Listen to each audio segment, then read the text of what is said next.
Stage performance dancer आहेत. त्यांनी अनेक ठिकाणी सोलो परफॉर्मन्सेस दिलेले आहेत. तसेच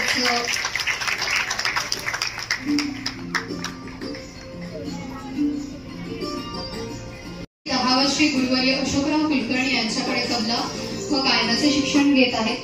तबला बरोबरच ते सरदेवसर संगीत अकादमीमध्ये हार्मोनियमचं देखील शिक्षण विद्यार्थ्यांना देत आहेत.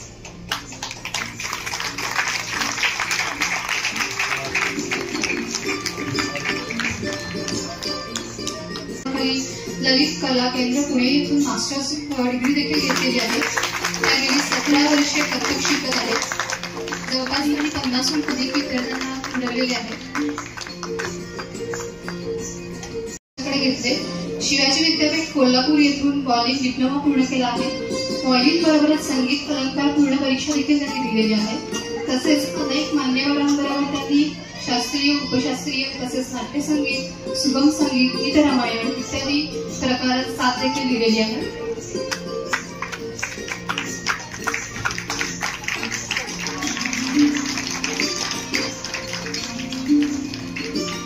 आजच्या या कार्यक्रम खरं सांगायचं तर जेव्हा पुण्यात आपण एखाद्या अकॅडमीमध्ये किंवा काही कलाकारांचा ग्रुप एकत्र काही नवीन तयार करायचा प्रयत्न करत असतो, हे जेव्हा बघतो तेव्हा मला सारखं जाणवायचं की ही गोष्ट कराडमध्ये होत नाहीये.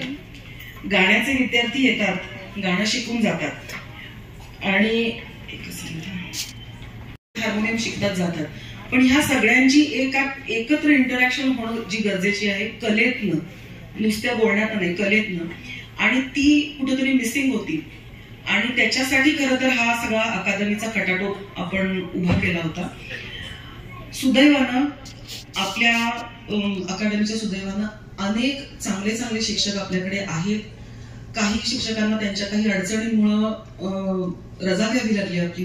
कुणाचे लग्न झालेत, कुणाचे ट्रान्सफर झाल्या, कुणाला दिवस जमेनात, पण त्यांच्या जागेला पण आपल्याकडे तेवढेच केपेबल शिक्षक आपल्या अकादमीला मिळालेले आहेत. हे आपल्या विद्यार्थ्यांचं भाग्य आहे. आणि मला खरंच आय ऑलवेज फील ब्लेस्ड की इतके चांगले टीचर्स, परफॉर्मिंग टीचर्स कराडसारख्या ठिकाणी आपल्या अकॅडमीमध्ये एका छत्राखाली एक सगळ्या मुलांना मिळावेत. तर मला हे माझं भाग्य वाटतं. जे शिकतायत, गाणं शिकतायत, वादन शिकतायत, हार्मोनियम हे एक सुशील वाद्य आहे, हवेचं वाद्य. याला पेटी किंवा संवादिनी असेही म्हणतात. या वाद्याचा सुद्धा गायन, नृत्य आणि वादन याच्या साथीसाठी उपयोग केला जातो. हार्मोनियमच्या साथीने गाण्याला आणि वादनाला एक वेगळाच रंग चढतो. आता आपण ऐकाल किती सुंदर वातावरण निर्मिती होईल. हार्मोनियम या वाद्यात स्वराची एक पत्ती म्हणजे रीड्स आणि हवेचा भाता म्हणजे बेलोज हे त्याचे 2 मुख्य भाग असतात. जे दाबल्यानंतर हवा पत्तींमधून जाते आणि सूर निघतो.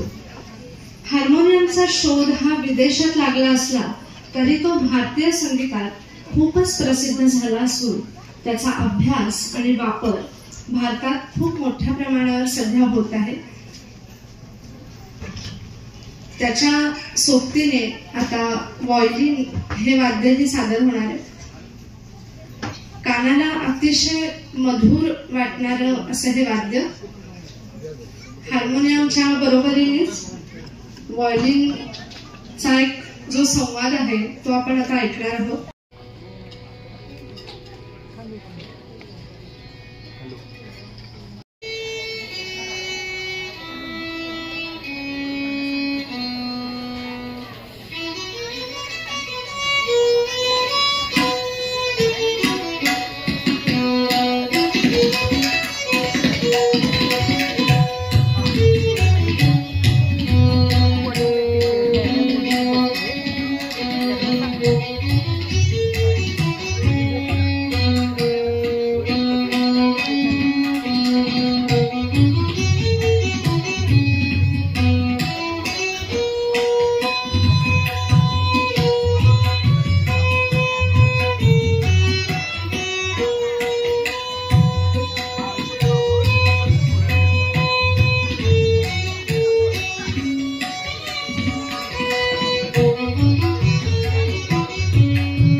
राग वृंदावनी सारंग आणि राग यमन हे राग प्रस्तुत झाले.